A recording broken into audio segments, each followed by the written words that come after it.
안녕하세요. 지금 저랑 같이 이제 오늘 그리고 이제 아마 다음 주까지 신청하신 분들은 2주간에 걸쳐서 계약서를 가지고 강의를 하게 됩니다. 다들 계약서 업무하고 계시죠? 네, 아마 연차에 따라서나 계약서 경험에 따라서는 이 굉장히 기본 중에 기본 업무가 법무팀의 이제 그 계약서 작성 내지는 계약서 검토 업무가 될 텐데요. 한 가지 좀 그런 생각을 해봐요.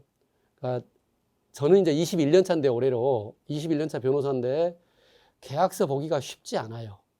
그러니까 거기서 먼저 출발해야 돼요. 보통 한 5년 차나 이렇게 대리 달고 나서 이렇게 좀 아니면은 또 변호사로 사내 변호사로 일한 경우에는 계약서 이제 한 1년만 보면은 좀 뉘가 날 정도로 쫙 꿰었다고 생각하는 게 착각에 빠지기가 쉽거든요. 왜 그럴까요? 그런 착각이 많이 다루니까. 많이 다루고 사고가 없으니까 당연한 건 줄 아는데 한번 사고가 발생해 봤을 때를 겪어봐야 돼요. 저는 이제 소송을 겸하고 있는 변호사입니다. 그러니까 자문과 소송을 같이 겸하고 있는 변호사다 보니까 소송을 많이 겪습니다. 그 소송에서는 다종다양한 계약서 가지고 분쟁이 붙습니다. 오늘 이제 다룰 사례들도 그런 실제 겪은 사례들을 가지고 제가 이제 여러분과 같이 의논할 텐데요. 막상 한번 분쟁이 붙잖아요. 전혀 다른 세계가 펼쳐집니다. 그러니까 자문 알고 할 때는 뻔해 보이는 문구였고 이 정도면 괜찮겠지 하고 그냥 느슨하게 생각했던 그 조항들이 다 살아납니다. 마치 무슨 영화에서 그런 거 있잖아요. 죽었다 다시 살아나고 아무리 쏴도 총으로 쏴도 안 죽고 이런 거 좀 비유가 적절한지는 모르겠는데 그래가지고 다시금 검증을 받게 됩니다.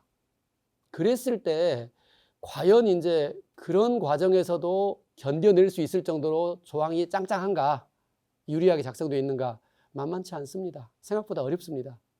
그렇기 때문에 사실은 소송 변호사로 같이 겸하면서의 계약서를 보고 있는 제 입장에서는 매우 부담스러운 과정입니다. 물론 저도 이제 고문기업의 경우에 제가 오래된 고문기업은 거의 20년 가까이를 한 기업만 했을 거 아닙니까?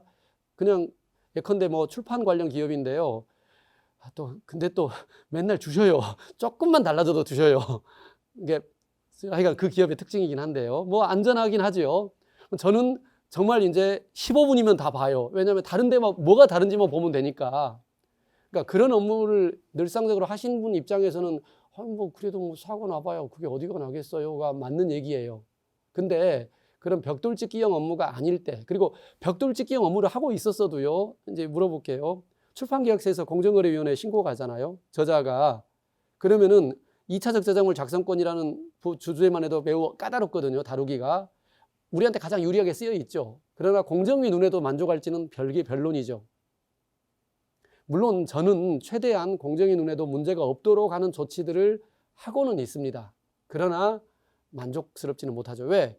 너무 또 공정위 눈에만 맞추다 보면은 우리 기업의 이익이 좀 감소될 수가 있잖아요. 그래서 이제 적절한 선에서 했던 건데 공정위 눈에는 마음에 안 들 수가 있는 거거든요. 그러니까 그런 이슈들이 다시 또 발생하게 되면은 기존의 표준계약서라고 했던 거를 다시 봐야 되고 어디까지 물러서야 될지 어디까지 해야만 이게 제대로 말하자면은 현행 법규나 그리고 또 기관의 만족하는 형태로 계약서가 작성이 될지를 끊임없이 고민하고 연구해야만 하는 겁니다. 자, 그럴 때 제가 생각할 때는 계약서 검토를 할 때 예컨대 저는 이제 뒤에 이제 코멘트 중에 하나에서 끝을 생각하라 이런 코멘트를 할 텐데요. 그러니까 소송에서의 승패를 생각해 보신 적 있나요? 이 계약서 조항에서 만약에 분쟁이 붙었을 때 내가 이길 수 있어 말아. 이 정도로까지 고민을 올려가 보면은 만만치 않은 것을 알 수 있을 거예요.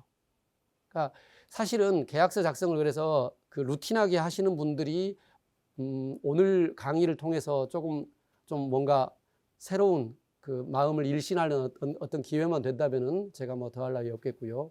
그리고 웨비나로 많이 참석을 하고 계시지만 지금 웨비나를 모니터하고 있기 때문에요. 질문이 있으신 분들은 그 채팅창에다가 올려주시거나 이렇게 조치를 바로 해주시면은 현장에서 이제 질의응답을 못하는 것에 한계를 좀 메꿀 수가 있을 것 같습니다. 자, 그러면은 시작해 봅시다.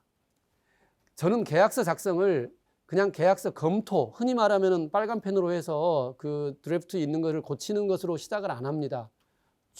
계약의 스트럭처, 구조를 어떻게 짤 거냐, 이거부터 시작을 해야죠, 원래는. 자, 아까 말한 벽돌짓기형 계약이 아니라고 생각해 봅시다. 예컨대 전형적인 벽돌짓기 아닌 공장이 뭐가 있을까요? 계약서가 뭐가 있을까요? 투자 계약이나 M&A 계약 같은 경우도 막상 만들어지면은 이제 보일러 플레이트로 이렇게 전형적인 유형은 있습니다. 그러나 M&A를 어떻게 설계해 갈 길은 여러 가지가 있는 거 아닙니까? 구주를 매입하는 방법도 있고, 신주를 발행해서 어떻게 하는 방법도 있고, 아예 흡수합병하는 방법도 있고, 다양한 방법들이 M&A에서 논의가 될 수 있거든요. 그러면은 첫 질문은 어느 양식을 쓸 거야가 아니라 사실은 어떤 스트럭처로 갈 거야, 이게 먼저죠. 그게 먼저 아닙니까? 따라서 계약의 구조를 짠다는 게 매우 중요합니다. 예를 들어 봅시다. 매매 계약하고 도급 계약은 같습니까? 다릅니까? 다르죠. 그런데요, 생각해 봅시다.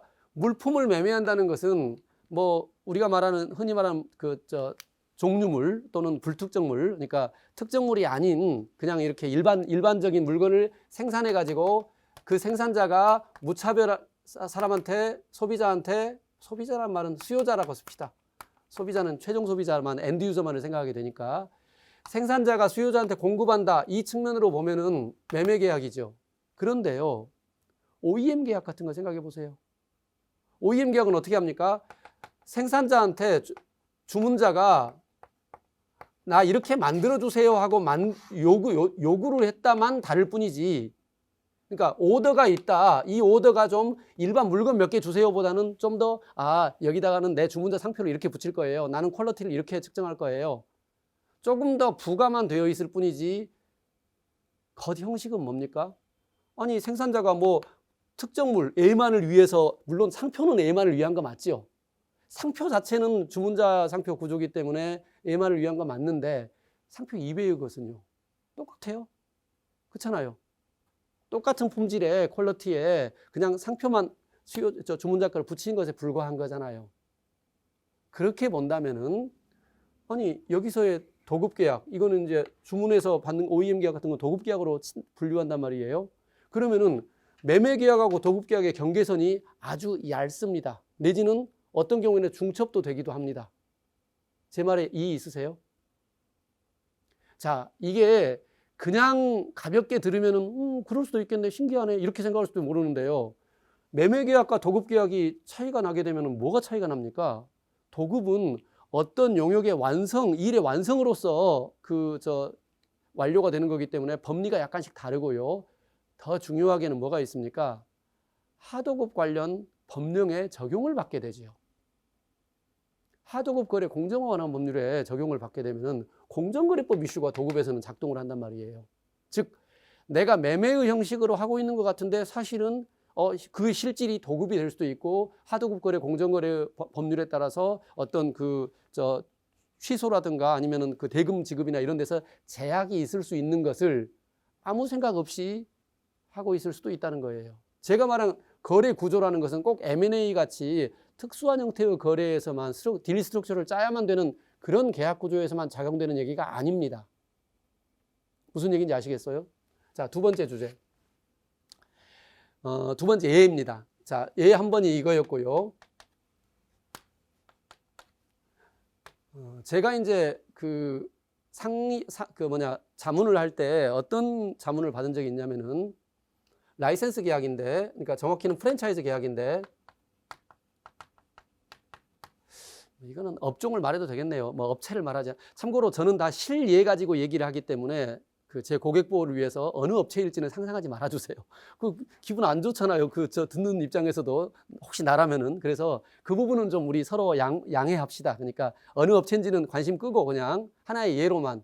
근데 반대로 또 저건 나랑 상관없는 업종이네, 그러면 꼭 적용이 안 될까요? 그러진 않습니다. 원리는 같기 때문에.